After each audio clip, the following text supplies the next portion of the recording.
Okay. Thanks everybody for coming again this week.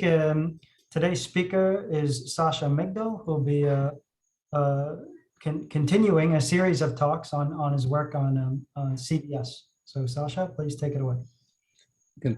So I described the general approach to the turbulent statistics of vortex sheets, and there was some problem last time we talked. There was equation which I was trying to solve and didn't incorporate all the needed features, and I revised that, and I'm grateful to the comments and questions.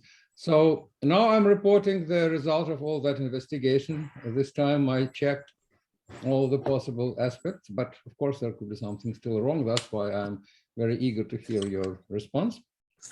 And I have a very ambitious goal to explain and quantify the main properties of the turbulent flow.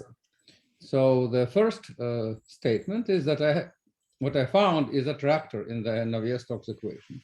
It is 9-dimensional fixed point, which is parameterized by Gaussian random matrix, which is strain, random position vector, and random scale vector. So that's a solution of the steady equation, which is degenerate. It's 9-dimensional. And it has certain statistics, which we derive.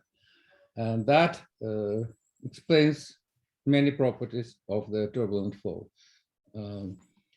Irreversibility follows from the stability of this fixed point. I discussed that on the previous talk. There is a condition that normal component of the strain at every point of the vortex sheet must be negative locally. At every point of the vortex sheet, normal component of the strain, normal to the surface, should be negative. And the other tangent components of the strain should be degenerate. Namely, the strain should have zero projection on the velocity discontinuity. Kind of, it's intuitively a rather clear thing. There should be negative strain, which means the flow is pressed to the surface on both sides, and then in the direction of velocity discontinuity, there is no strain. Therefore, there is no effort for the velocity to go around the closed surface. I presume the surface is closed. And then, but of course, it's just heuristic explanation. I derive that from the microstability of the solution. So stochasticity is explained by the accumulation of contributions to the background strain from large number of remote vortex tubes. So this particular vortex tube is surrounded by a large number of similar things in the infinite space, and the Biot-Savart law for the velocity coming from each vortex structure decreases as rather slowly as 1/r², and those things are accumulating at any given point, producing via the central limit theorem the Gaussian random tensor strain, and that leads to the statistical distribution to stochasticity. Multifractals are explained as a consequence of the remarkable fact that fractal dimension of this CBS solution, which I will find, is fluctuating. It's fluctuating because it is dependent on the background strain, and its dimension, not just the size, but the shape and dimension depend on the Gaussian random variables. And that leads to very specific distribution of the fractal dimension. Hold on, let me close the door because there is some noise. Анечка, можно тише? Я думал только.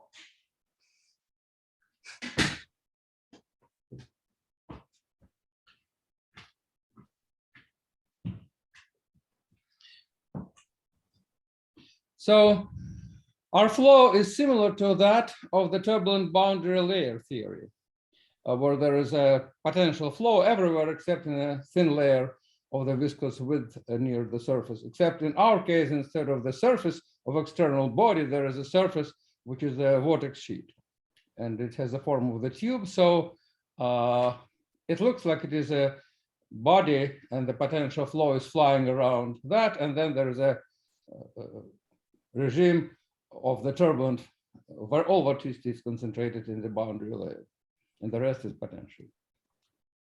But there is a big difference. because with the flow around in the boundary layer, you could have a flow around arbitrary body, but here the shape of the vortex tube is self-consistent. It only can satisfy certain equation, which is this microstability equations, and that leads to very specific analytic solution for the allowed shapes of the vortex sheet, and that's the main achievement of this paper. Now there are 4 different scales in our solution to Navier-Stokes equation. There is kind of big picture, medium picture, and small picture, microscopic picture. The big picture is there is a large number, infinite universe, filled of the sparsely placed vortex structures. Each have a small perimeter P, and they are separated by large distance R. And they are also elongated. They have a length which is larger than even this. They're like needles. They have length which is much larger both than the perimeter and both much larger than the spacing between them. And then there is a fourth scale, which is the thickness of the skin. That's like boundary layer. So there are all these, there is collection of tubes. They have certain perimeter, certain length, certain distance between them, and all these are different scales. And when viscosity goes to 0 in the turbulent limit, then the thickness goes to 0, and other scales are parametrically different, all 4 of them.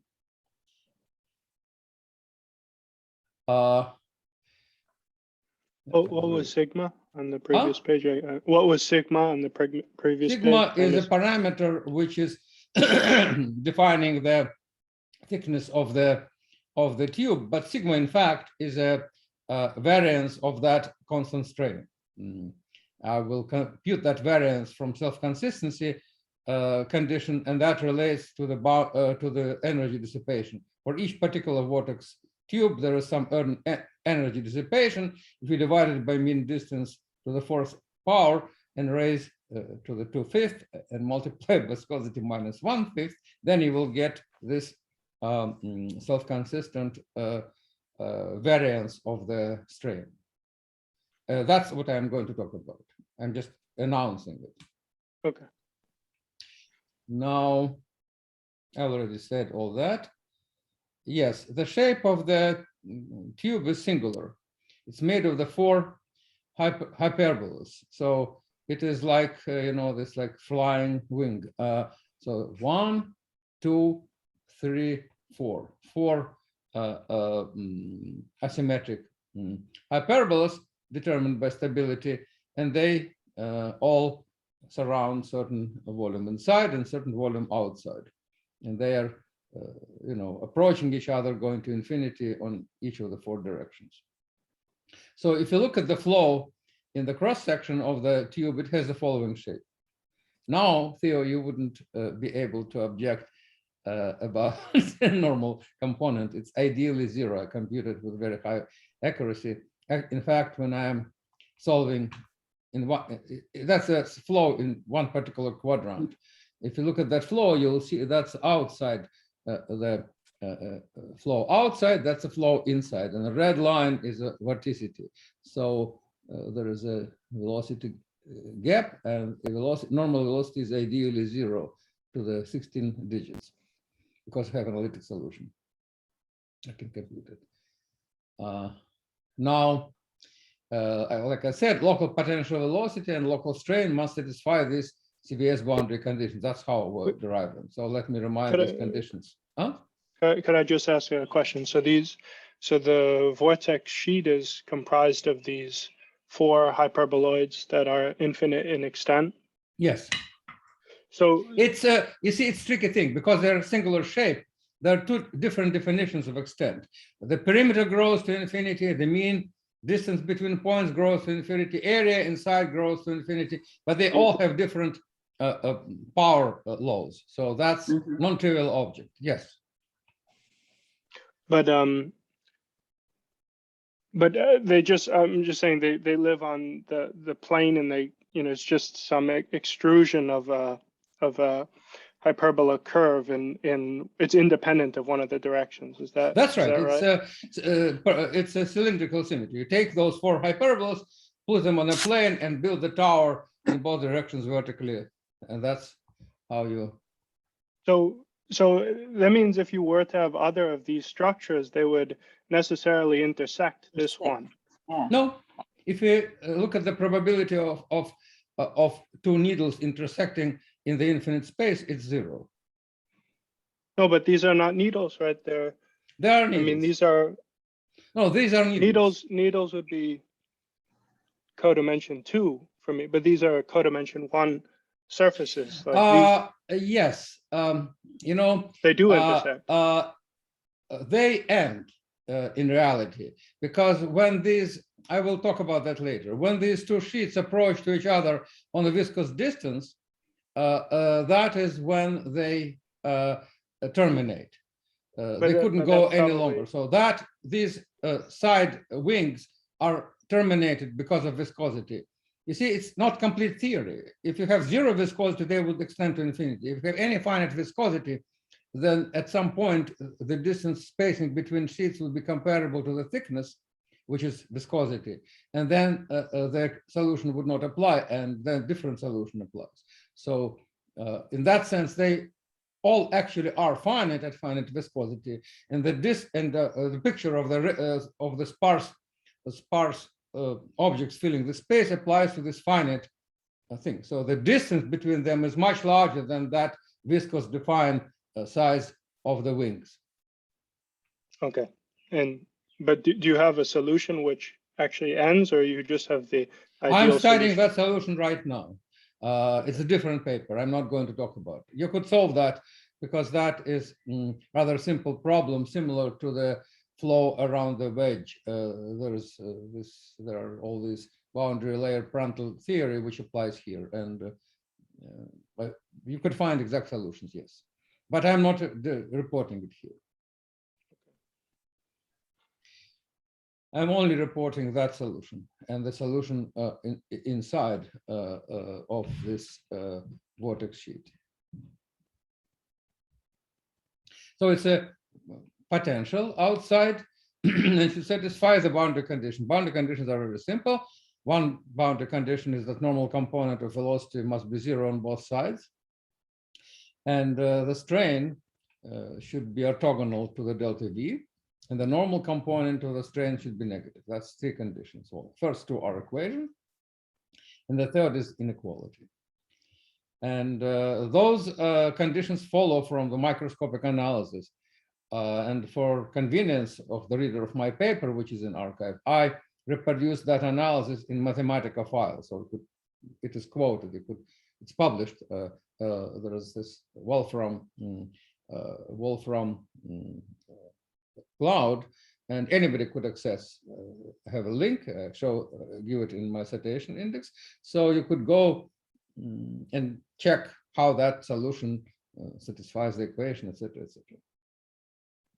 So the general solution for arbitrary local strain with all 3 independent eigenvalues, lambda 1, lambda 2, lambda 3, was recently found.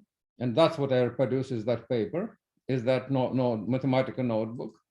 If you look at that, it is this asymmetric vortex sheet, and there are other similar things. So you could check that. And it is some hypergeometric function. And you could study that function, you'll find out that it degenerates and becomes the step function, the error function, and correspondingly vorticity becomes the Gaussian only in case of considered by Burgers and Townsend, and that is the case when the middle eigenvalue is vanishing. When the middle eigenvalue of these 3 vanishes, then it's the only situation when you have a stable solution where vorticity is confined to the sheet. Otherwise, it is leaking on 1 or 2 sides. So that's a remarkable observation. It's not a coincidence that Burgers only found a very specific solution. You could find solution for arbitrary parameters, and you'll find out that all other solutions for the plane in the plane tangent vortex sheet on the plane, all other solutions are unstable. And that's very important observation. So here is this Burgers solution in an invariant formulation. I could write down the solution found by Burgers in a local coordinate frame for arbitrary surface. So R0 is a point on the surface, and it is shifted in normal direction and not as a normal direction by some coordinate psi. So velocity near the surface shifted a little bit in the normal direction equals, the potential velocity in the average of potential velocity on both sides at that point, plus this term, which is delta V, velocity discontinuity, potential velocity discontinuity, times error function. And you see that's the thickness of this error function is h, which is what I described. It's square root of viscosity divided by minus normal component of the strain. That's why normal component of the strain must be negative. It is local. It's not a universal constant. Theoretically, this h is a local thing. In fact, it turns out that it is indeed a constant in my solution. But potentially, this is true for arbitrary surface as long as it is smooth. Now, velocity, of course, the middle velocity is 1/2 of gradient potential on one side plus 1/2 gradient potential on the other side. So that's the velocity of a Burger solution. A vorticity similarly as the Gaussian, because it's derivative of this error function, it's Gaussian, and it's proportional to cross product of normal and delta V. That's what happens with vorticity. So it's also directed in the tangent plane, but it's directed in the other direction, not in the one when there is discontinuity, but in the other tangent direction.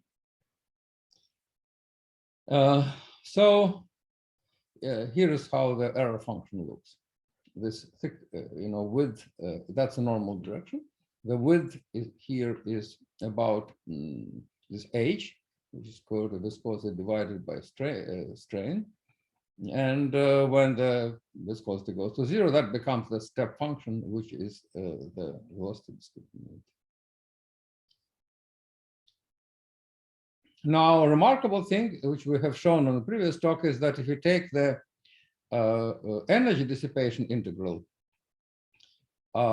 this integral will be confined to the surface. So this integral square of vorticity over all space will be 0 everywhere because vorticity is only present on the surface. When you would look into the Burger's solution, in the vicinity of the surface, you will have the square of Gaussian, which is also Gaussian. And when you integrate over transverse coordinate, you will get this formula, which I derived. So you'll get integral over the surface, square root of normal component of the strain, and there will be a square of the velocity discontinuity, and the velocity discontinuity is gradient of gamma. Gamma is some function parameterizing. Gamma is a difference of potentials on two sides. So tangent discontinuity is the gradient of the difference between potentials on one and other side of the surface. And that's the formula, exact formula for the vortex sheet. And remarkable property of this formula is that it is, in addition, conserved. If you find this, take this entropy integral and find time derivative of this integral using the Navier-Stokes equation with both viscosity and gradient and stretching and everything, all terms.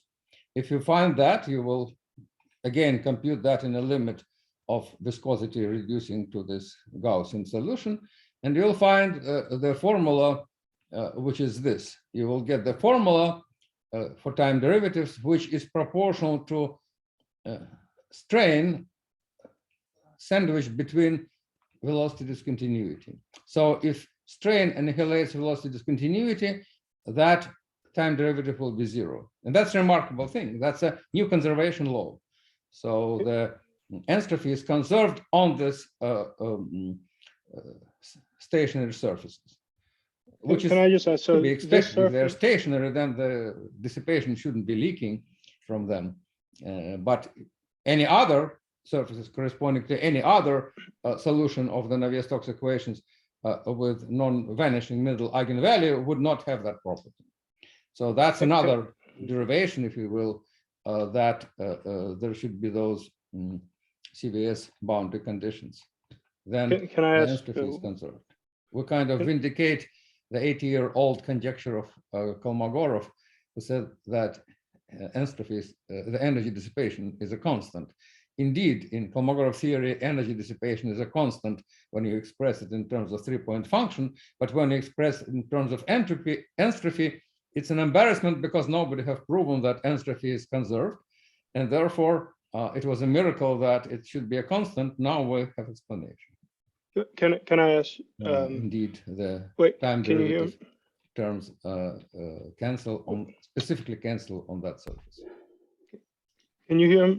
Its cancellation happens not just globally, because globally, of course, on any stable solution, time derivative must be zero by definition. If you have a steady solution of Navier-Stokes, then time derivative is zero. What is interesting is that it cancels at every point on the surface. In other words, it doesn't leak from the surface. It's not like it leaks and comes back and there is a net balance, which would be a trivial statement, but it doesn't leak from the surface. That's important observation. Sasha, can you hear me? Sasha? Now here's a piece of my surface. I'm kind of going ahead and using specific shape. Yes? Hi, Sasha. We have a question. I'm sorry. Something, I see. I know what happened. Those idiotic headphones. Yes, I'm listening. Hi, sorry. I just wanted to ask you a question about the previous slide, or maybe two slides ago. Yes. Yes. So this surface S, or maybe one more slide before this. Yes. Just the definition of the energy. Yes. This one. So this surface S is also infinite in extent. Is that right? Well, it don't need to be from that point of view. It could be anything. I haven't yet solved the equation. I mean, this statement is true for arbitrary surface. Yeah, but for the surface that you showed before, the one that's like four hyperbolas that are extruded in the other direction. So I took your point that there's some termination, viscous termination, if you go in the direction where the two curves sort of approach each other. But there's another direction which is orthogonal to the plane that you showed that picture. Oh, yes. And there there's also reason for that termination. Yeah, the length of the tube in the z direction is also finite. And that is, it will estimate that also. They're finite sticks, they're rods of the finite length, because after some very large length, they start indeed colliding. And when they are colliding, that's when they're terminating. So the termination of the length is when they start have a probability of touching each other. It's a very large. Yes. But as a statement about an exact solution, I mean, does your exact solution have the property that it terminates in that direction? Well, my exact solution approach is corresponds to the limit of viscosity going to zero. In that limit, it's infinite. So my solution is not exact for finite viscosity. It's exact in the turbulent limit. In other words, I'm solving equations assuming that the thickness is infinitely small. So that's an approximation where I solve it. Nothing is exact for finite viscosity. It's idealized limit, which is called turbulent limit of vanishing viscosity. In that limit, it's infinite. So when I find solution like with the boundary layer. Boundary layer is not an exact solution, right? Boundary layer is solution of the real life, which is at the distances much larger than viscous, you have potential flow. At this distances comparable to the viscosity, you will have some boundary layer shape. So the same thing here. The only thing is that in some sense, I understand why there would be a termination as the two leaves of the, approach each other for the viscous problem. But in the transverse direction, orthogonal to the plane, the vortex sheets are order 1 distance apart for all values of that parameter, right? It's the ideal solution. Yes, so it is the ideal solution if you don't, if the density of the other sheets in the universe is infinitesimally small. With finite density, if the volume inside this tube is of the order of the cube of the distance between them, then with the probability of the order of 1, you will collide with another one. I mean, I understand that, but I guess the analogy to boundary layers is sort of more clear to me in the first of those two examples where you're cutting in one direction, but I don't really understand why making it finite in extent in the transverse direction should be analogous to a boundary layer solution. No, it's not. It's not. It's not analogous. It's a different thing. It's analogous to the dilute gas approximation of the extended particles.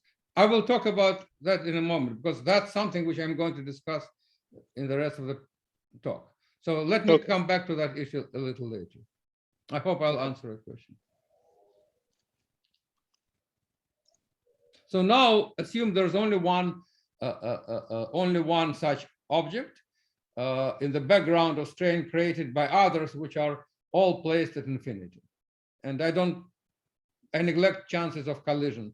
They're all very far away. That's my idealization, which I'm using. So let me just describe the solution because that's also very interesting. It's something which came as a surprise to me. Remember, on the previous talk, I was appealing to the Brouwer theorem, trying to find some computationally expensive numerical solutions, and suddenly I found simple, explicit hyperbolic solution. So that's what I want to discuss now. So there is tangent plane, and then there is XYZ. So Z is this direction where there is a cylindrical symmetry. So that's a piece of my hyperbola, and it of course assumes to be extending in left and right to infinity. And so if you look at the local coordinate frames, you will see that there is two tangent vectors. One of them is Z, right? One of them is this symmetry direction Z. Another is a non-trivial vector, which is tangent to the curve. And then there is normal vector, which is normal to the curve. So there is this hyperbolic curve. There is a tangent vector E1 to the curve. There is a E2, which is minus Z, symmetry axis, and then there is a normal. So velocity, here's my solution. I'm just describing it. So Z component of velocity is constant. I mean, not constant, constant strain. So it's linear. Now, the complex velocity, which is Vx minus IVI, this is a part which is a constant background strain, AX minus IB, Y. And then there is some holomorphic function, and there are two different functions, on one outside and inside. So there are two different functions of the complex variable X plus IY, and I normalize it by a certain scale. So the function inside the tube is very trivial. It's just linear function. That's obviously, solution of Laplace equation because it's holomorphic. That doesn't have singularities inside the tube, and that is the simplest possible solution which you can find. You could add higher terms, of course, but that would be different kind. So the linear is the since I will actually find this coefficient. Actually, I did find that coefficient minus 2a. So it is not an assumption. It is the solution. So this linear function is a solution. My grandson entered the room and I made him this sign, so he will not interfere. He's such a good boy. He knows what I'm talking. So the solution for the holomorphic function outside is also expressible in terms of all these A, B, C. It is C times some function W raised to the negative power. And this function W is solution of transcendental equation. So there is my complex coordinate eta, which is X plus IY. My complex coordinate eta is parameterized by two terms, W and W to the minus mu. So there are two terms, linear and power-like. And so solution of this equation, if you solve that equation for W, that will be the inverse function, and that is what enters here. So you may say that you parameterize coordinates by W, and you also parameterize this velocity by W. So it's explicit parametric solution for velocity field in terms of complex number W. And the curve is that W, is the solution there a smooth function of eta, or is it singular function? when you? Well, it is singular at eta equals 0, but eta equals 0 is not in my physical domain. You see, this solution applies outside the origin. This is outside solution. So outside of this four hyperbolas, eta is not 0. So there is of course singularity, but that singularity is sitting in the region where the solution is different. So there are two analytic functions. One is simple analytic function of eta, that's inside solution. The solution outside is a holomorphic function, which is allowed to have singularities inside because we are using it only outside. Okay. So yeah, it is a perfectly holomorphic function. Outside, of course, it has singularity at infinity, but that's okay. And that decreases at infinity, by the way. It goes to 0. So at infinity, you'll have constant strain, which is your boundary condition. And the loop is determined when W is real. That's when you have that loop. So the loop so the hyperbola, the vortex sheet corresponds to the real axis in terms of complex plane W. So when you map the complex plane of W into physical space, the real positive axis is mapped onto the curve. And the rest of the plane is mapped, well, not whole, but part, there's like semi-plane, is mapped on the outside region. And by the way, there are 4 separated outside regions. Each of these hyperbolas starts and goes at infinity. So theoretically, there are not 1, but 4 different holomorphic functions. So you could choose different branches of that holomorphic function for each of those 4 regions determined by the hyperbola. Let me show you these regions. Oh, no, I don't have them here, but you could see them. I'm sorry, you could see them here, right? So there are 4 regions, right? So this region, it's infinity, it starts and ends infinity. So here you have 1 holomorphic function, here you have another holomorphic function, here you have 3rd, here you have 4th, and here you have 5th. So here you have simply a linear holomorphic function, very trivial. And in each of these spaces, you have the function which involves the complex variable W and has singularity at the origin. But in that physical region, there are no singularities. This picture, you do have some odd reflection symmetries, right? Yes, yes. Okay. So, yeah. Okay. Yeah, so, here is this reflection symmetry. I just was about to tell you. The reflection symmetry is that it is odd function, and it is determined by the property that complex conjugate is a function of conjugate. So there is reflection with respect to positive and x and y axis, Okay. horizontal and vertical axis. It changes the sign when you change the sign. Now, these symmetry properties indeed are important because of these symmetry properties. You have, for example, total velocity circulation equals 0. Otherwise, it will be infinity. All these, if you integrate velocity over the loop around the whole contour, you will get a 0 because of the symmetry. And that is important. Now, what else? This is a particular case of something which I reported in the previous work, except previously I thought that the surface, the curve, that I allowed existence of singularities of the 4 corners of that curve, but I thought that it would be finite. It is finite for finite viscosity, but for 0 viscosity, it's infinite. But in terms of, it's still periodic function. It's just the Fourier coefficients are slowly decreasing at infinity, so that there are some infinities. So it is a periodic function, which can be described by a set of Fourier coefficients, except the series is not convergent in ordinary sense. It's not sum of squares is not convergent. But physical observables are going to be finite, and that's what I'm going to discuss. For example, consider the perimeter of this curve. Let's integrate the length. There are 4 terms, right?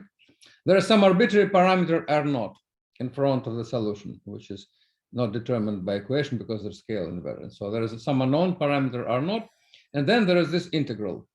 And by the way, I should have mentioned to you that this mu is not an arbitrary parameter. It's related. The mu is a ratio of the eigenvalues of the matrix. It's very specific quantity. If there are 3 numbers adding up to 0, the ratio of largest to smallest is limited. It's like between 1/2 and 2, and minus 1/2 and minus 2. So this mu changes between 3/2 and 3. It cannot be 0, for example, not even cannot be 1. So if you consider the perimeter, then this integral will indeed diverge on both ends. If you compute that integral, you'll find out that at the lower end, it diverges like minimal x to the minus mu. At the higher end, it will diverge like linearly like x max. So when you tend x min to 0, that will be the stronger infinity. You'll find out that it goes to infinity. So if you want to keep perimeter finite, you will have to tend R0 to 0 at the same moment when you turn x min to 0. So that they compensate each other. So there are certain, if you want to express everything in terms of observable perimeters, and you want to have that cutoff, which in fact is a viscous cutoff, of course. Both of these cutoffs come from viscosity, because both at small distances and at large distances, the separation between sheets goes to 0, so we have to cut it at viscous scale. So this x min and x max are actual physical numbers. But if you want to keep the perimeter, if you have looking for solution with fixed perimeter, then you should compensate that by changing R0 in such a way that it will cancel that. So if you do that, you will find the solution. You'll find the solution how you should change the parameters. So the minimal distance should be, if you multiply it by R0, should be equal to h, thickness. So if you look to this simple algebra, you'll find out how this R0 should depend on the viscosity in the limit of viscosity going to 0 to keep the perimeter fixed. So the idea is to find such a solution which have in the limit of 0 viscosity, it has finite size, finite parameter. So which parameter is this? Perimeter finite, you need to go, the R0 should go to 0 as some power of ratio of viscosity to the coefficient C, and we'll determine this coefficient C later. Wait, Sasha, what perimeter is this? Perimeter. I didn't. Perimeter of the curve. You could integrate thus the length of this hyperbola times 4.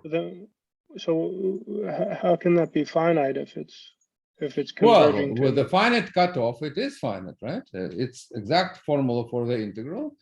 Now, if you cut it off at viscous scales here and here, it is going to be finite. It will go to infinity, but R0 would also depend on viscosity. So you could. How can a perimeter depend on the scale factor R0? Isn't it a geometric property of the curve? It is geometric property of the curve, but if you cut this curve at certain limits, then it will be finite. It will just grow when these limits go to infinity. And when you do that, you'll find out that because you have arbitrary factor here, which you have to express in terms of observable things. So you could change R naught correspondingly so that perimeter is finite. But okay, but then it's not the, I mean, by perimeter, I take it you just mean the length of the curve. And Yes. right, but the length of the curve is just infinite. I mean, there's no question about that, but right, it's the hyperbola, it's infinite in the limit.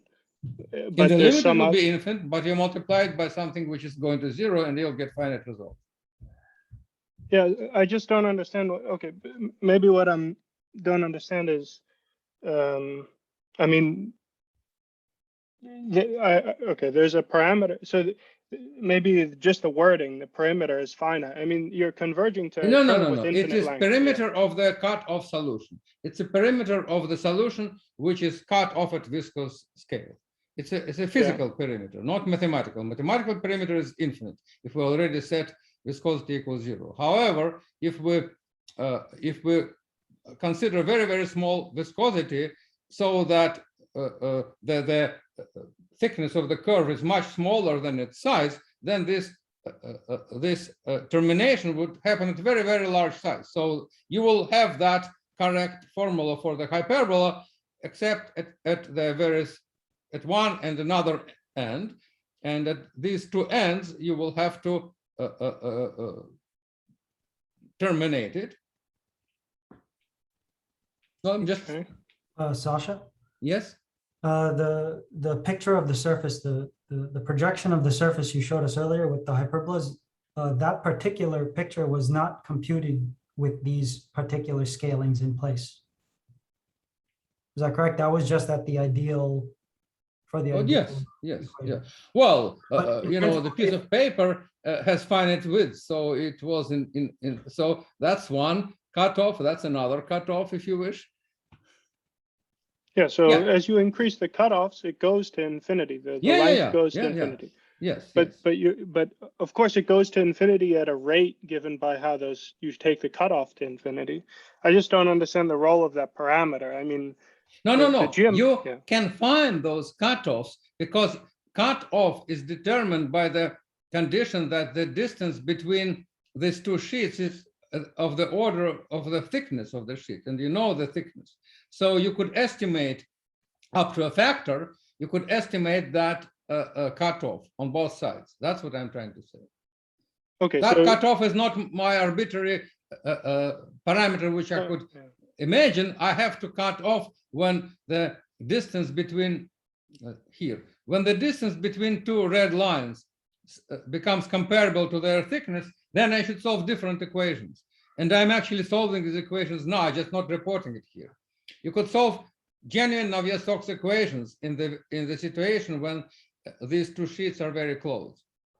Then you cannot neglect the thickness, you cannot neglect viscosity. It's a different solution. Solution which I'm solving, describing now, applies to this region.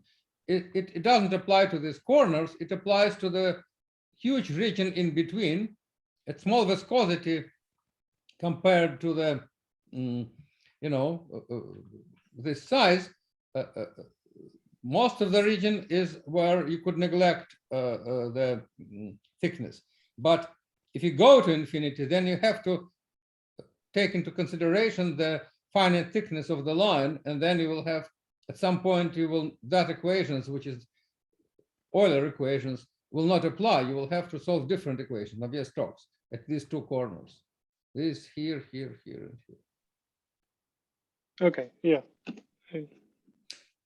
Look, boundary layer theory is not a correct theory. It's approximate theory, right? It assumes that the thickness is small. So that's what I'm assuming here. No, I understand. I just didn't understand the comment that the parameter was finite if you rescale. I mean, it's just that there's a rate that the length goes to infinity as a function of those cutoffs, which depend on h and therefore viscosity. But there is arbitrary factor R naught. My solution is determined by up to arbitrary factor R naught in front. And yeah, now I'm fixing that factor. Right. I mean, so the way the perimeter or the length appears in your formulas, it's compensated by a prefactor, which can be taken going to 0. Yes. But I mean, the actual length is going to infinity. It was just a confusing statement because the geometric I don't know how to say, well, yes, for a physicist, it's kind of natural way of throwing things around, but not for a mathematician. You would like to have either finite or infinite, and here it is something which is just estimated. But that's the best I can do now. Same thing about the boundary layer. It's the same thing. You don't have solution in all the domain, and neither do I. I have solution in some domain, and then there are regions where my solution doesn't apply. I'm just estimating contribution from that region.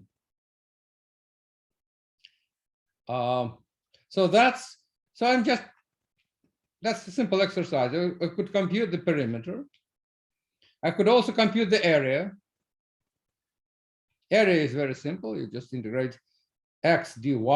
So, well, y dx, it's dx, and that's x to the minus mu is y. So that's area.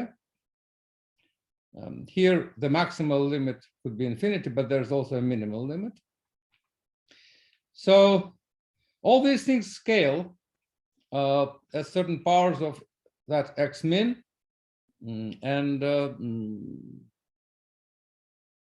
Okay.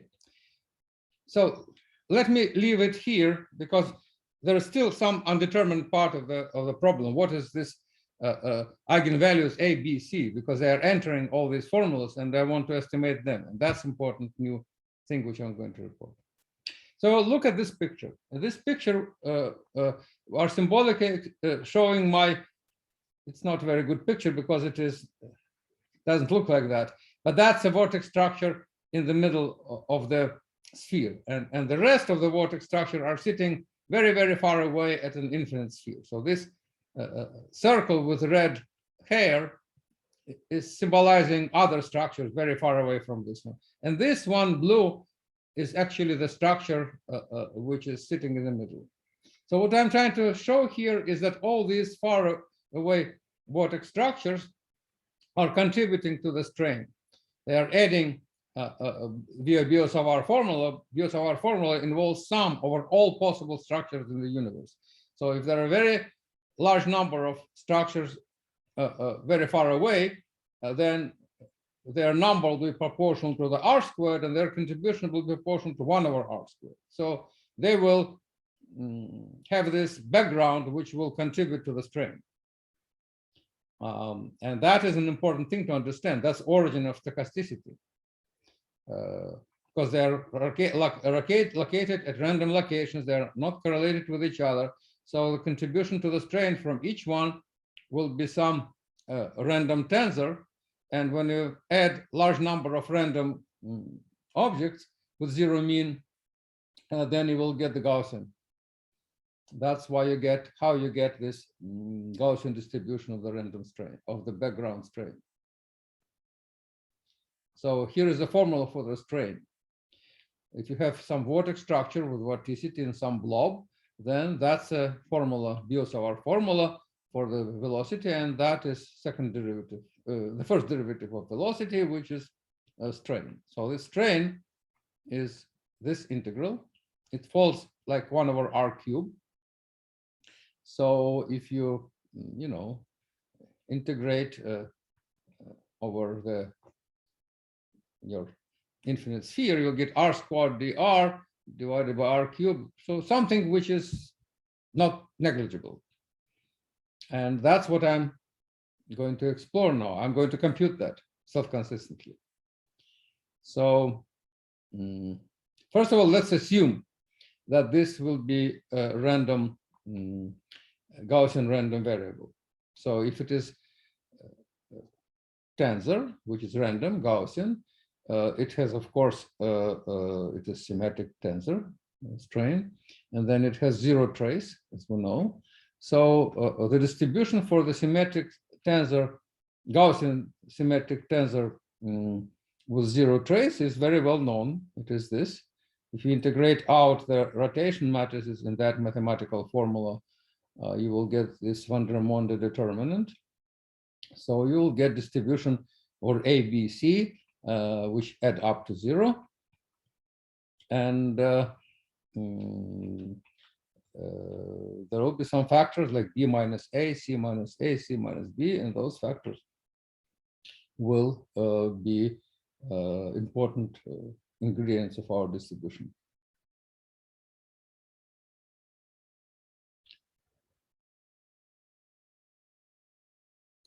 Now you could compute the variance. You could look at that formula and say, okay, if you take average of that very far away from the position of each of these B, it will be multiple expansion. It will be expansion of this kernel in terms of R prime over R. And each term of that expansion, if you average over angles over the position of that object far away, you will get 0. It's very trivial to see that multiple expansions, all because of the group symmetry, average to 0. So all we really need to do, if it's a random number, it has 0 mean, now we have to compute the variance. Take square of this thing and average over the same distribution, and then you get self-consistent estimate for the variance of that sigma. So here, instead of omega, you substitute omega corresponding to our solution, and our solution indirectly depends on distribution of these eigenvectors. So when you do that algebra, you take a square, you compute, you will get self-consistent equation for the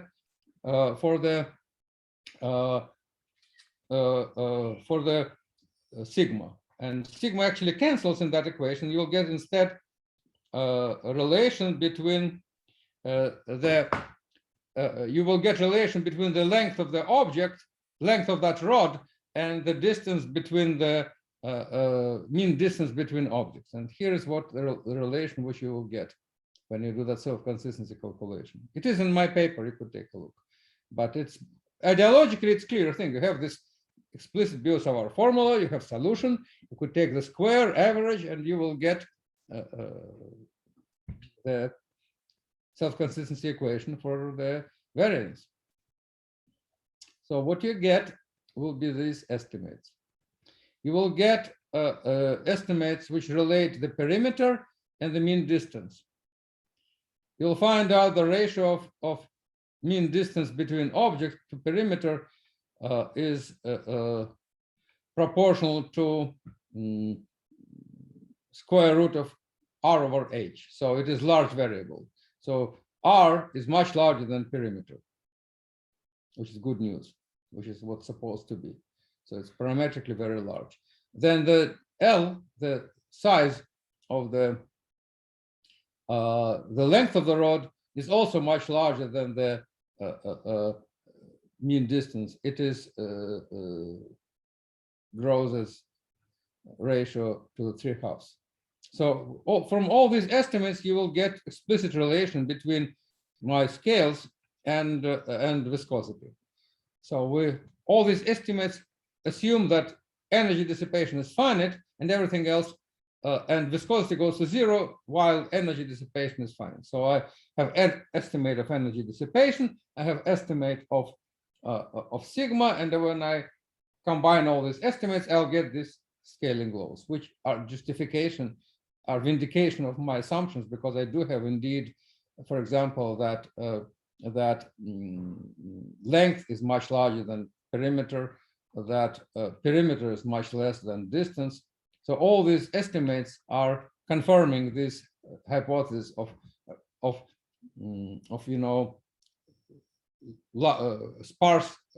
sparsely placed objects at very large distance and elongated. So that's truly remarkable that we get all these estimates. Now, you could actually compute the energy dissipation. Now let's compute energy dissipation for this particular surface. So energy dissipation, like I said, is integral over the surface. Remember, we talked about that. I'm just now going to compute that integral. So I'm substituting my solution. That's an element of length. I substitute this solution. There is this W squared. When that settles, you get very simple result. So when you express this R0 in terms of perimeter, you'll find out that indeed energy divided by length and square root of nu is p cubed, and the rest is finite. So all this infinity is canceled. Once you express that x mean and r naught in terms of perimeter, then, as it really should be, you will get finite quantity. In terms of perimeter, everything is finite. So we'll have these divergent factors, but when you combine them with r naught, you will get perimeter to the third power and no other infinitely small or infinitely large factors. So that's what happens with this integral in the limit when x min goes to 0, x max goes to infinity, and r naught goes to 0. To keep the perimeter fixed, you get finite results. But that is remarkable. That's truly remarkable. We expressed energy dissipation in terms of parameter of the random tensor, right? You have this A, B, and C, which are distributed by the Gaussian with very specific quantum in front, and our energy dissipation is essentially proportional to the product of two eigenvalues, A squared times square root of C.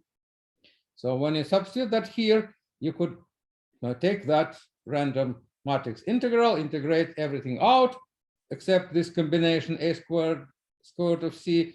It's a useful exercise in Mathematica, which any student could repeat. You will get, when you want to find the distribution for this particular quantity, you'll get this amazing, I would say, formula, very explicit probability distribution for the scaling variable. And the scaling variable is energy dissipation divided by LP cube, and then there is a square root of nu sigma to the 5. So that's the scaling variable. And the rest is totally universal function. Could you say again what P is? Finite integral. And it involves this psi. And it looks as follows. It's calculable. Mathematically complete with arbitrary accuracy. So you have the distribution of energy dissipation. Yes. Hold on. I have to switch again. My hearing aid is switching to the mode because when there is no input, it switches. Yes. Hello. Could you say again what P is? Hello. I don't hear you. Yeah. Yeah. Sasha? Why don't I hear it? Hello. Hi, check. Hi, Sasha. I'm sorry, I don't hear you for some reason. Okay.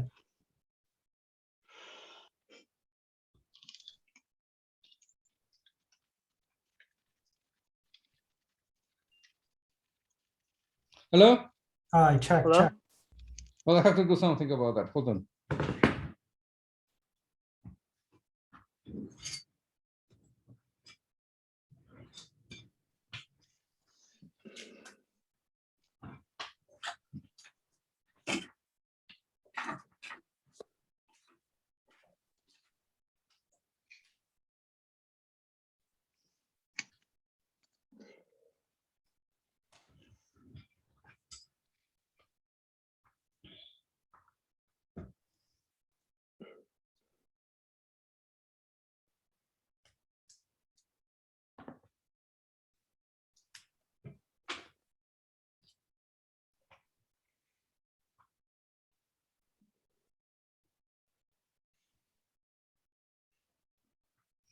Hello?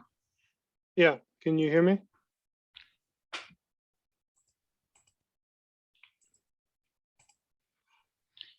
Hello? Hi, can you hear me? I don't hear you. I'm sorry. Oh. It's okay.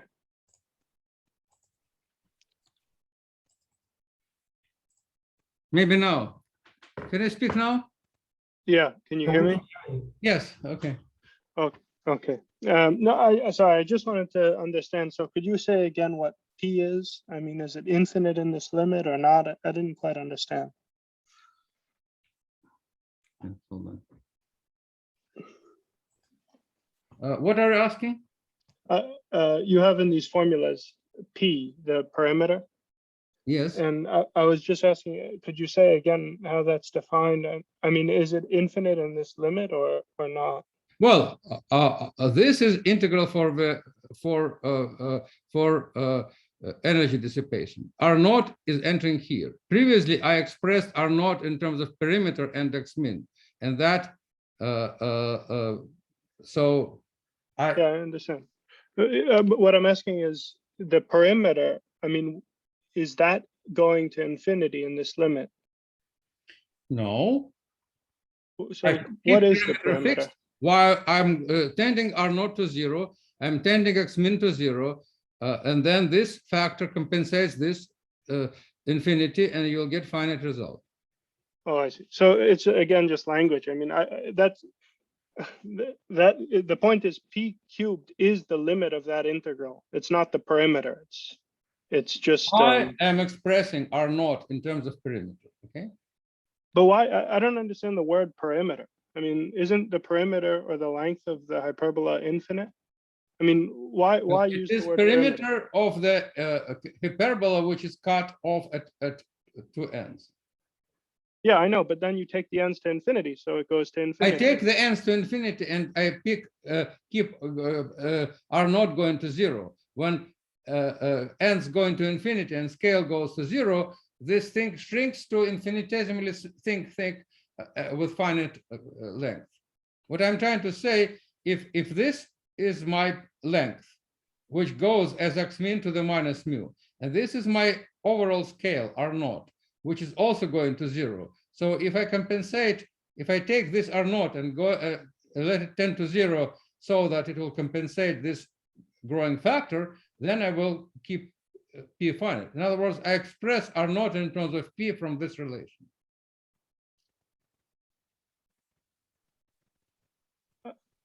Okay. I understand the balance. It's just I wouldn't call P the perimeter because it's not the length of the curve in the limit. It's 4 times the length of the curve. But the length of the curve is infinite. That's what I don't understand. It's the right of the truncated curve, okay? It's the length of truncated curve. This integral here is the length of the truncated curve at both ends. The integral is. Yeah, I agree. The integral, the P on the left-hand side has nothing to do with the length of the curve in the limit. It's just, it's something that is. Yeah, it is not the length of actual curve. It's the length of the clipped curve. Then it's correct. Yeah. Okay. It's just the terminology calling it perimeter is very confusing to me, but that's. Well, it is 4 times the length of the clipped. So clipped parabola is parabola terminated at both ends at some points, X min and at max. Okay. So I'm assuming there is some solution which actually specifies the termination point, like a little lid closing, little, you could imagine something like that there is a solution where you will, instead of having these lines going to infinity, you will have some red line connecting these things. Like you will have they will kind of move together. And that's exactly what I'm now studying when I'm trying to find solution in this integral. There is another new solution near the corner, and that solution. That part is not counted towards the parabola perimeter I see in your formula, right? It's only the curved part, not the closed part. That's right, but the length is determined by the curved part. The length is. The gap is ignorably small. That's what you're saying, right? Yeah, I mean, if you have, if you cut this length, like from here to here, then that length is indeed that integral. Yeah, it's four times this length. That's what you're computing. Yes. Yeah. Well, yeah. That's what I mean, of course, by perimeter. Perimeter is sum of all these 4 lengths. Without cutoff, the perimeter will be infinite. But if you have this, I mean, the only reason it's confusing is because you're actually considering the limit where the cutoff is removed. So the perimeter. I don't remove cutoff at fixed R naught. I removed cutoff at fixed perimeter. In other words, when I am removing cutoff, I am changing the scale. This thing is drawn for a scale R naught equal 1. What I'm doing, I'm tending R naught to 0, which means that the whole thing will be shrinking to 0. and at the same time it will be expanding. So you could find such scale that if you multiply this length by that scale, you could keep it fixed while you increase the cutoff. Right? The formula is speaking for itself, right? This integral, which is this length, is equal to, yeah. So it is this integral. It has this factor R naught. So I could choose such factor that while x min and x max going correspondingly to 0 infinity, that R naught will compensate that growth and perimeter will stay finite. But what are the dimensions of R naught? I don't. R naught has I mean, dimension of length. But then And x min and x max don't have, they are dimensionless. why are those dimensionless? Well, because you cannot raise a dimensionful thing to the fractional power and get something reasonable. Of course, these are some parameters describing the thing. I mean, it's a parametric equation. It only has a scale R naught. And R naught, of course, has dimensions of length. And perimeter has dimension of length. Yeah, I guess I just don't understand the geometric picture. I mean, what's going on? I understand that there are parameters and things have rates, so you can balance them. That's fine. I just don't really understand the words in the geometric picture. Let's consider just finite viscosity, finite small viscosity. Then we have that solution, but not everywhere. We have that solution up to a certain point when we don't know the solution, but we could estimate the length because that vicinity of that point has negligible contribution to the length because the majority of the integral is coming from the region which is far away from the endpoint. So the estimate will be still correct, but then we could consider a family of solutions with arbitrary x min, and I mean, not arbitrary, x min and x max are fixed. They are proportional to, like I described, some powers of viscosity, because they come from the requirement that the distance between branches is comparable to the thickness. So these are very specific things. For finite viscosity, everything is finite. So for finite viscosity, x min is finite, x max is finite, and R naught is finite. So I could choose R naught so that for any viscosity, P is constant independent of viscosity. That's what I'm trying to say.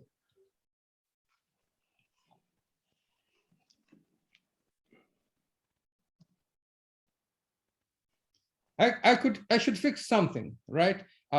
Fixing R naught is totally arbitrary. R naught is not a physical parameter. I could fix area. I could fix, perimeter, or I could fix maybe something else. But basically, some invariant geometric quantity, not arbitrary parameter in the equation. So that arbitrary parameter R naught, I chose to express in terms of perimeter. Okay. Guys, I wish I would be able to find global solution which would smoothly go from all these regions one to another. I can only present solutions in different regions. Like here is a solution in the velocity in the thin layer, which is a Burgers-Townsend Gaussian solution. Here is a solution far away from the surface, and here is a solution very, very far away from the object when you have to keep into consideration that all the corners of this hyperbola are terminated. So there are several scales. That's part of the complexity of this picture, that in the viscosity going to zero limit, you have not one, but 4 different scales.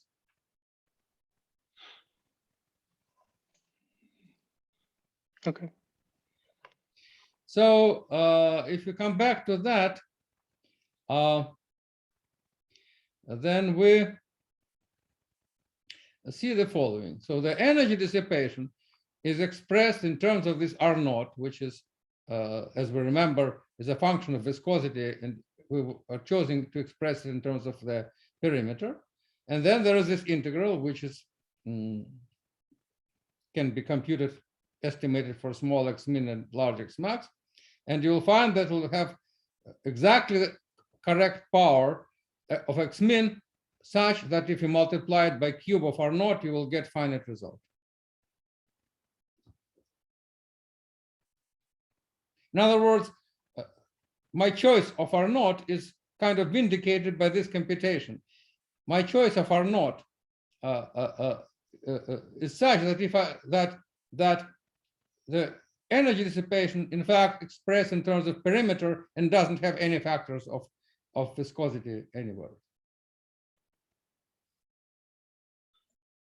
There are no. But I guess if taking that formula, then the energy dissipation is going to zero, like square root of viscosity, right? We're not done yet. L is not yet known. When we'll find what happens with L, then we will know what goes to zero or not to zero. L is the cutoff in the transverse direction, or what? Yes, L is, yeah, that's right. So L is also dependent on viscosity in effect. So first we will express everything in terms of perimeter, and then later we'll have to estimate L, P, and all other parameters. I cannot tend viscosity to zero yet, because there are some things which could still depend on viscosity. These things actually depend on viscosity, not P, this A and C. But at the moment, what is interesting is the distribution for W. That distribution is simply the, this integral for the Gaussian random variable, Gaussian random tensor, when you integrate out, all the variables, keeping this product fixed. So if you call this Y and keep it fixed, then you will get that integral. There's only one remaining integral. That's probability distribution of variable psi. Just changing variables in the Gaussian integral. That's this Gaussian, which is now expressed in terms of our variable. So that's a variable defined thing which you could compute, and that's a prediction. You may ask me, what is the origin of the statistic? What's the origin of the distribution? I remind you, it is the fact that we have Gaussian random ground strain. And these A, B, and C are eigenvalues of the random tensor. So you have some random constant tensor. Now what happens is that this random tensor has the main vector, the largest eigenvalue. So the stable vortex sheet can only direct along this largest eigenvalue. Otherwise, it will not be stable. So it will be directed along the largest eigenvalue, and then X and Y will be such that they will, obey the CVS condition. So it will automatically adjust to arbitrary random tensor. But the shape of the curve will depend on the ratio of eigenvalues of random tensor. And this distribution is just, in effect, the distribution of ratio of eigenvalues translated into the formula for the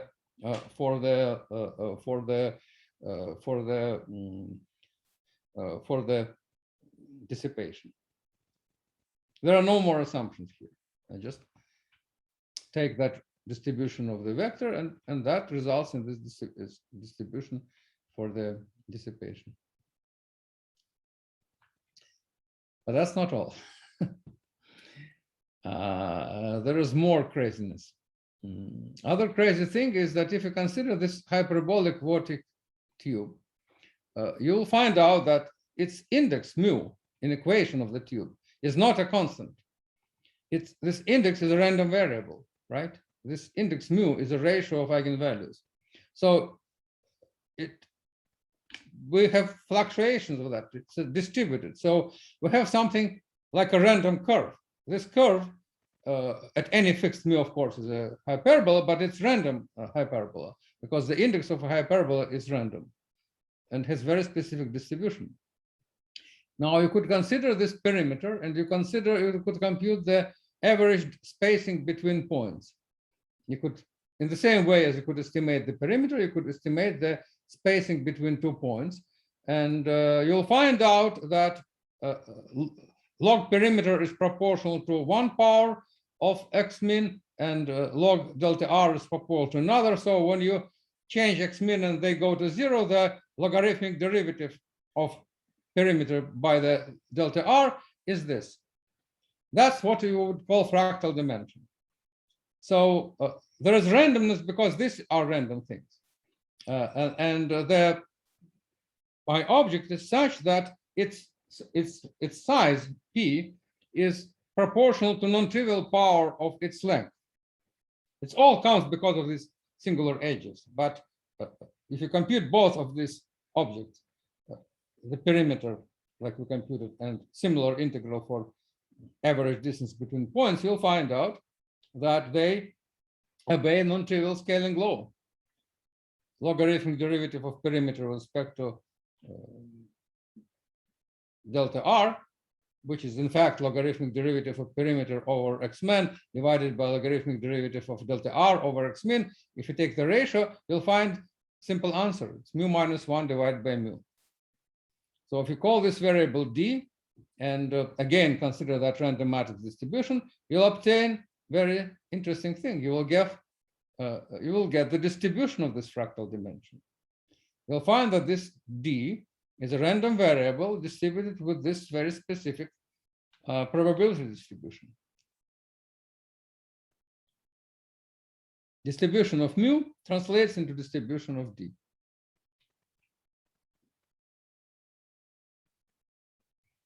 And there's a lot of confusion because people are thinking of fractal of something very wavy, hairy, fuzzy length. But any object which is defined as a limiting process such that its volume scales a certain power of its size could be called fractal if there is a power-like relation between one and another, and that's the case here.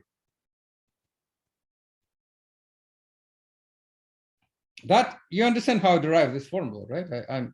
I'm changing the cutoff, and both variables change. I find logarithmic derivative, and that turns out to be this. It's going to be constant.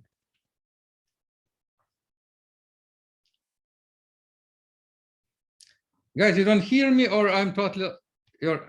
I just don't know what this is measuring. What is this fractal dimension? It's by definition logarithmic derivative of the volume with respect to average size is called fractal dimension. That's a definition. Isn't it sort of measuring the roughness of something? Or maybe that's just the well, those are emotions. A formula is this. Roughness is something which you add to that as a emotion you feel about fractals, but I don't see anything in the definition of fractal which would assume that it is something rough. If it will be rough, then this mu, if it will be rough, then the d would be above 1. That's right. For example, if you take the borderline or the random Gaussian of the Brownian motion, then d will be above 1. Here, d is less than 1. So that's very smooth fractal, but still its size, its volume scales as some power of its size. What can I do? So P is a length and delta R is a thickness. Is that? No, I didn't say thickness. No, let me. What is delta? Of delta R. Delta R is integral over.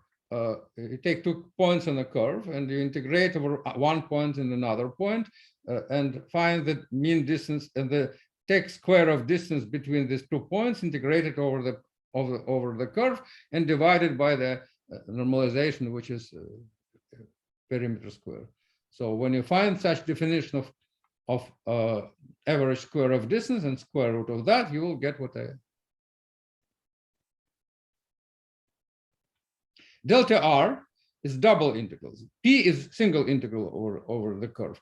Delta R is a double integral. You take 0.1 and 0.2, find the distance between them in physical space, take square of that or absolute value of that, and integrate that difference over the curve and divide by the square, the square of the size. That's average distance between 2 points on the curve. That's delta R. So if the curve is linear, then they're the same. P and delta R are the same. Is that right? No, If it's they're a not line. the same because P is a single integral and delta R is a double integral.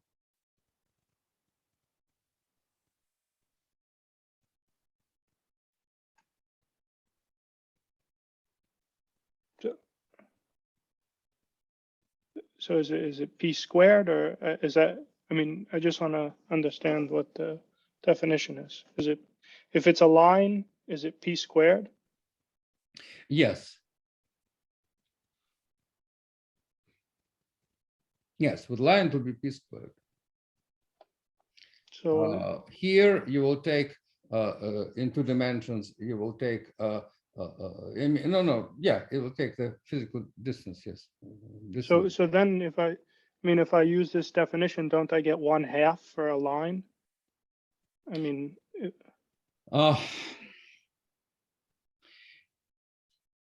you see, typically you would want to use fractal dimension without considering how this object is embedded in some target space. You will take a kind of distance between, inner distance between points, rather, I think. It's one definition, which is not maybe traditional, but you could define it as well. but for a line, it's 1/2. For the line, it is what? P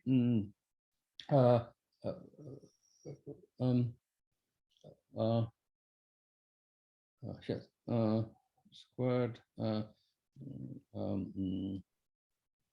So it will be P squared. Yeah, 1/2. Yeah. It's an odd definition of dimension, right? If the line is 1/2.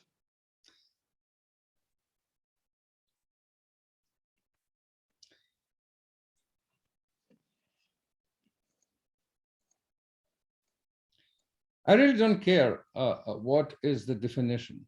It's something which characterizes the property of the object. What I really care about is observables, which I'm just trying to illustrate with this example the fact that there is a fluctuation of the shape, and that fluctuation of the shape leads to the following property: any functional of that surface doesn't scale like the surface has specific size, because of this, shape, and the shape is a random variable. Basically, I'm saying it's a random surface, and you could find statistics of whatever you want. You could find statistics of all observables, because mu is a random variable, certain distribution. You could find the distribution of anything. I could find that's the simplest object which you could define here, this one, which I call fractal dimension. But yeah, I understand. I mean, if you have a parameterized Gaussian distribution and you let the parameters be random, then that super distribution is multifractal. And I think that's sort of the same. yes, That's what you're saying here. yeah. But let's consider a really physically interesting thing, which is velocity difference. That's so-called moments of velocity, which is what really people are studying. And that's where those multifractals come about. So let's consider what happens if you have are studying velocity difference. So here's point R1 and here's point R2. If these points happen to be on the same side of the vortex sheet, then the difference will be negligible, because that is potential flow and the difference goes to 0 linearly. So you will get anything non-trivial only in the situation when these points are separated by the vortex sheet, because then, in addition to linear part, there will be also velocity gap. So the difference of velocities between these 2 points will basically be dominated by the velocity gap at that point. So with certain probability, you have some velocity gap, and that velocity gap scales at some power of the size of the surface. And and that is related to the distance between these 2 points. You see, so that is the idea, that in case when we have measuring velocity gap and we are looking into some non-trivial powers, that should come from configuration when the vortex sheet is separating these 2 points, and then you will have indeed some anomalous scaling. And if you look at that formula, you could actually write down horrific formula which describes this probability distribution. You have to integrate over both points on one side and another side. You should integrate over rotations. You should integrate over random matrices. And when you do all that, you will get certain integral, which involves this delta R. And of course, it's not specific power of R. It's clear from this very complex multidimensional integral that it's not just some power of R, because numerically, experimentally, these moments are estimated as some, it's called multifractal. What's the definition of multifractal is that this thing scales as delta R raised to some non-trivial power. They call it zeta of n. So there, every moment, like third, fourth, fifth, they each scale with different power of delta R, and these powers are not just linear function of number of the n. So it's, if that would be dominated by a single scale, it would be just that single scale raised to the power n. You will get linear dependence of n. But in our case, clearly there is non-linear dependence. And it's very, I haven't computed this integral. It's very non-trivial thing. I haven't finished that. But there is a simple way around it. There was recent work by some 2 authors, Srinivasan and Diahot, who studied the equations for the moments of velocity field. There are all these, it's called Hopf equation. They are not a closed set of equations. You can write down closed set of equations for the local moments of any variables in the Navier-Stokes, of course. But there are expectation values of velocity field times pressure.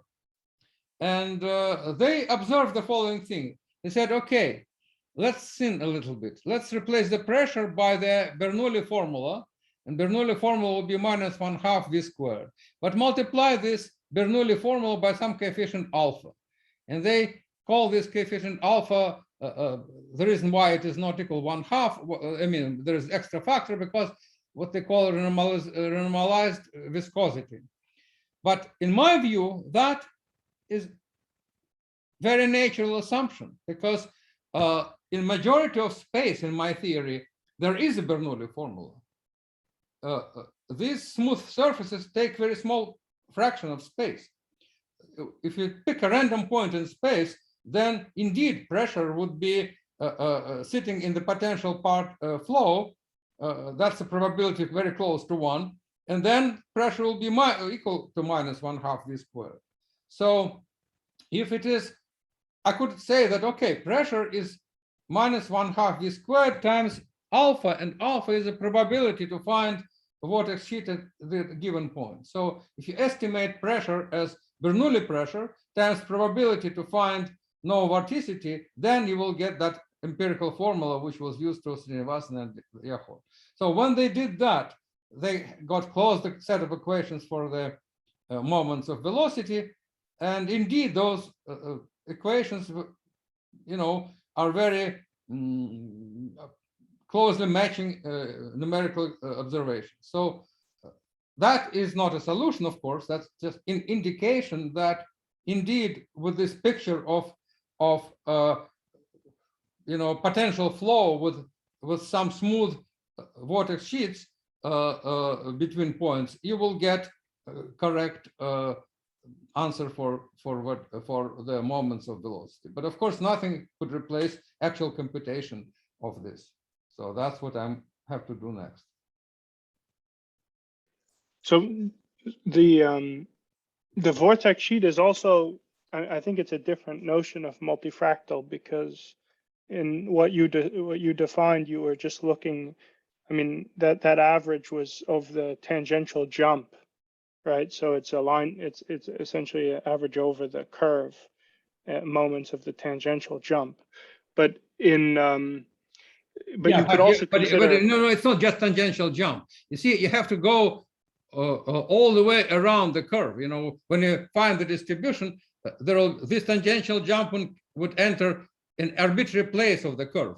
If you fix these points in space, if you fix these 2 points in space, then the curve is sliding all around, keeping these points separated. So with some probability, it will be the one of the tails of the curve, with another probability will be another part. So it will not be just a constant. Yeah, I understand. But what I'm saying is that if you fix the realization of your vortex sheet, then that solution is also multifractal in a different sense, right? Which is that if you compute the velocity increment over the domain for a fixed realization, then the structure function does not, in fact, it scales with an exponent that's independent of the moment, right? It's 1/3, I think. Who says that? No, I don't think so. It's for the same reason that that for a Berger shock, this is the case. If you have isolated singularities with jump discontinuity, in that case, it's the Continuity normal has zero, right? What? But you should, it's conditional, right? You have to, that is constant with probability, and that probability depends on the distance. So it's non-trivial integral. These conditions produce the power. No, what I'm saying is that if you have a vortex sheet singularity with tangential jump discontinuity, then you can show the structure functions in physical space, just without, for a fixed realization, for a fixed sheet, then the structure functions have anomalous scaling. They're independent of the moment. Yes, yes, that's yeah. right. Yeah, that's all I'm saying. I mean, but that's not just fixing the velocity sheet, it's also fixing position of velocity sheet, because velocity sheet could slide around this pair of points, and therefore the jump is not a constant. Remember that. Jump well, is I'm saying you fix the realization. So I have one sheet, it's stationary. Fixed realization, it's constant. However, but it's still multifractal. That's what I'm saying. It's still multifractal. That if you, in a fixed realization, if you compute the structure function, so the full, now you're averaging over volume, the structure function at 2 different points, right? Then that object has a scaling exponent that's independent of n. It's the same reason the Berger's solution is multifractal, right? A shock is multifractal in that sense. Yeah, but the whole thing, of course, here is to integrate over these 0 modes of my solution, because solution is degenerate. You could move solution, and the thing will change when you're moving it. Yeah, no, it's different. Yeah, well, at least that is simple explanation why you don't have 1/3. Yeah.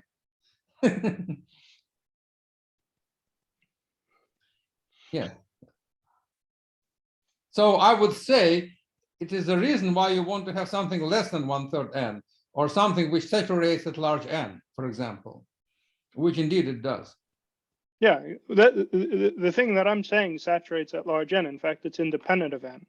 It's the number 1/3 for all n, and then that it's, in particular, it's not n/3. It's 1/3, and so it saturates 1/3 at large n. But anyway, it's a different notion.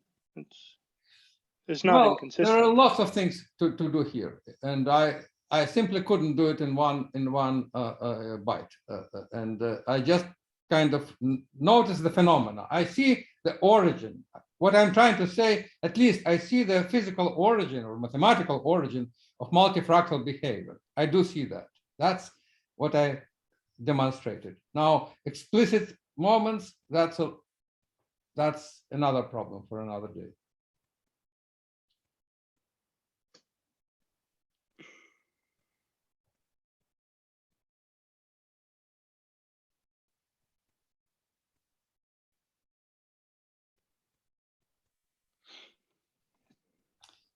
So guys, as far as I understand from your reaction, the thing which is hardest for you mathematicians to swallow is this truncation of the curve. How about that part when I'm explaining the stochasticity when I am saying that the origin of stochasticity is just large number of similar structures far away which contribute to the background strain, because that is the main physical idea which I'm trying to kind of convey here. Well, so I mean what the implication of that, it's like a philosophical statement, but in your solution just has the property that there's this random tensor, the strain, and the components of this are assumed to be Gaussian random variables, and therefore you have a distribution on the solutions. Is that right? So No, I don't want to assume. What I'm trying to say is that whatever they are, if there are many random variables, the central limit theorem tells me that whatever they are, if I add large number of random things with zero mean, they will come out Gaussian. I mean, okay. So I'm just saying that the what ends up being employed is that you have a random family of solutions parameterized by a matrix, the strain matrix, and then you want to justify that, I guess, from this picture of having many vortices far away and separated. Yes. I understand philosophically why you're saying that, and the central limit theorem and so on. Of course, as I brought up at the beginning of the talk, it seems to me that you're considering a limit. I mean, it's crucial in your theory to eventually take viscosity small, right? It's a slightly viscous theory perturbed in various ways to make things finite, but eventually you want to take viscosity small. No, I can take it small. I cannot take it zero because it's a very non-trivial limit. It's singular limit. In that limit, many things happen. the thickness goes to zero. The edge, goes to infinity. Yeah, it gets infinitely long. And the distance. You see, there are many things. It's really non-trivial limit. Right. So, but it seems like, I mean, it seems to me that you don't want to make a statement about some intermediate asymptotic. You want to say that, you know, something is persisting as viscosity gets smaller and smaller, even though the mathematical limit itself might be very non-trivial. You want to make a statement that's robust to small viscosity, right? Yes, a small viscosity, there is separation of scales. So a small viscosity, there are parametrically large difference between scales, the ratio of scales, I would rather say. A small viscosity, what I'm trying to say is that there are regions where other scales could be ignored. There is a region of very small scales when only, you know, this Gaussian solution is relevant and the rest is can be replaced by a constant. Then there is a scale when you could neglect all other structures because they are very far away and you are studying the shape of that one. Then there is a limit when you could neglect anything but the colliding tips of the hyperbola, and that's another solution which I didn't find yet. I mean, I'm considering it now. So there are several scales in this problem, all related to viscosity. Right. So I mean, on one hand, I understand what you're saying about the random distribution. I don't see exactly how to really to say that precisely in this context, you know, because you have all these. So in order to say that, I guess you have to have the vortices separated at distances that depend inversely on the viscosity in some way, so that at small viscosity it is really sparse and so on. But then in that limit, I guess I don't know how the distribution of those parameters. I mean, you consider it, so I don't.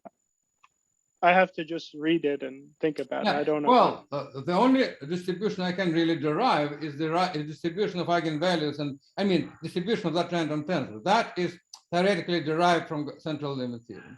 What I cannot derive is distribution over sizes and distances, because that is beyond my theory.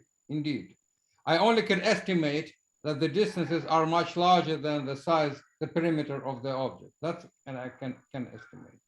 Yeah, but the distances would be smaller than the length of the vortex tube? Yes.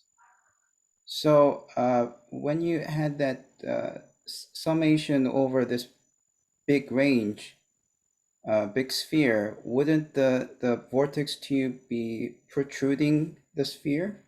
Well, they will be protruding, but you have two light swords in three-dimensional space. They don't really collide in general. You see what I'm trying to say? If those vortices look like needles, they don't really collide in three-dimensional space. Even if their size is larger than their separation, it still takes some much larger size for them to collide. You see my point? They collide not when this length is comparable to distance, but when the volume inside the object is comparable to cube of the distance, because probability to find one object in the unit of space is proportional to the volume inside. So if the volume, which is the cross section times the length, becomes of the order of distance cube, that's when you get that then you get that collision. But you don't get collision if infinitesimally small needles go very far in space, they will not intersect. When you got the stochasticity I'm formula, finished my talk on the symbol. It's almost done. yeah, when you got the stochasticity from adding up everything, it seems to me that you're assuming that it's what do you say? It's uniform in all directions, but shouldn't it be different in the direction when you of the vortex line? Well, it is random direction, yes. So this what if you go in that direction, how Yeah. long should you go to hit another object with probability of the order of 1? I'm telling you because this my vortex tube is very thin.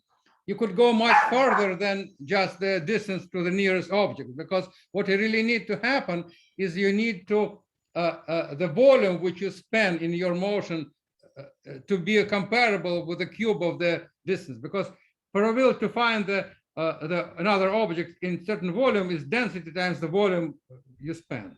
So if very thin object, you know, three-dimensional lines don't collide, right? Right. So if line has 0 thickness, then they will never collide. But if the line has finite thickness, then you could estimate when they collide. When cross-section area times length becomes of the order of the typical distance, that's cube. That's when they collide.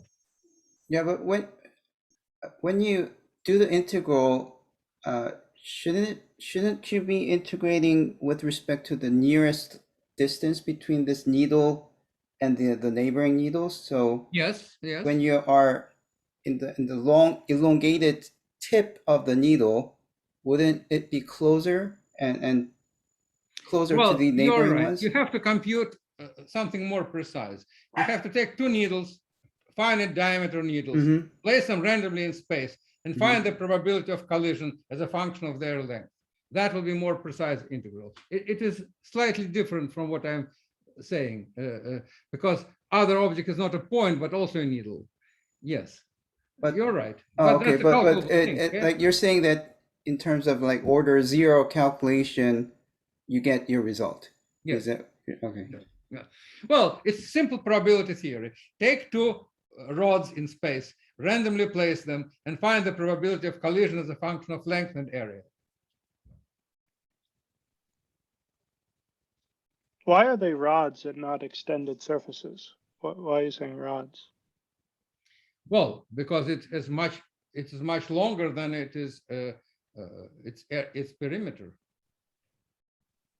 I thought there was a transverse direction in which they were long, and there's also the direction the hyperbolas. No, but these directions are not as long because they are terminated at smaller. You know, these wings, they're clipped at much smaller distances. But in the limit, as viscosity goes to 0, that distance is going to 0, right? Yeah. Well, everything. I mean, they're converging to perimeter fixed. I mean, you could keep perimeter fixed. Then the area is also fixed, and then you will estimate. You could estimate perimeter. You could estimate area. You could estimate volume inside the tube.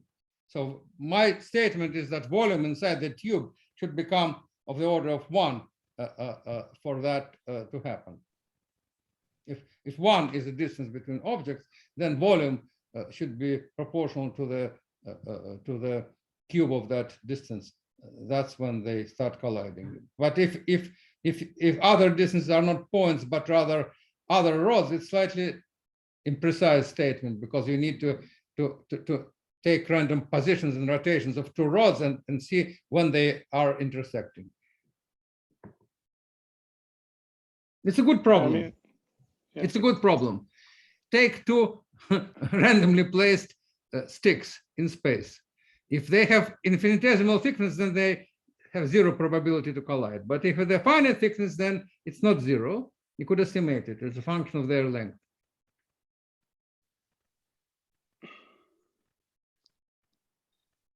And of course, if you have planes, then unless they're parallel, they will collide. Yeah, that's right. And But it I'm seems trying to to me say that you're- they are not really planes, because at this scale, the wings are already clipped, so they are basically rods. No, but yeah, but I thought you were trying to consider a limit in which those things are becoming longer and longer in that direction, because that scale is getting No, they smaller and become smaller. longer in that transverse direction faster than they are becoming long in the XY directions. Yeah, that's why I said that you need to consider the other vortices to be getting further away as you send viscosity to 0. So Yeah, they can't be I see what thicker. I'm saying, because if you consider those flat wings, they will intersect with probability 1 if they let them, but they are cut off. And we're talking about distances much larger than that. Right. So to do the self-consistent limit, you have to imagine that the other vortices are getting far proportionally to how those Yes. things are getting long. That part I checked. I checked that part.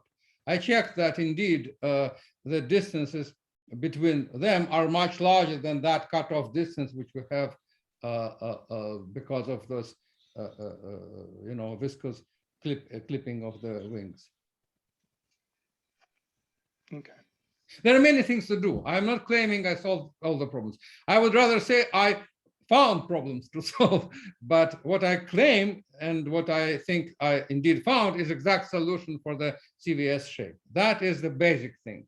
The rest is to be developed and improved and